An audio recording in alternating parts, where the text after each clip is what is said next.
Okay. I incorporate appreciative advising into my advising style as much as I can because I like the focus on especially the first phase of disarming.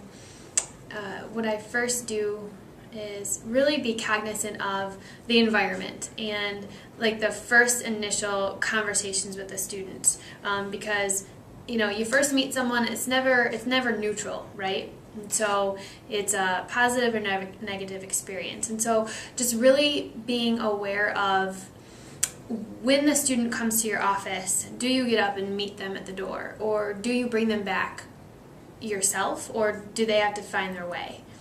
How does that initial kind of searching for you and trying to, how does that make the student feel? And so you just want to be aware of all of that, and so that's what I try to do.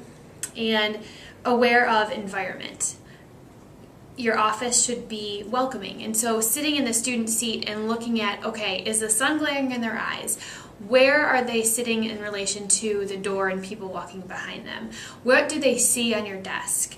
And making sure that it's clean, but then also putting pieces of you around so that they know that you're an actual human being, I think is helpful. On the front of my office door, it's pictures of my life and my family and my interests and things. And it's so funny because as people walk by, they stop and they always ask me about my dog. And they ask me about like my kayak trip and things like that. So it's fun because it just starts that conversation and it gets them to just remember that, like I'm a person just like you. And then always, it's the little things about the very first thing that you ask them, as opposed to just saying, so how can I help you?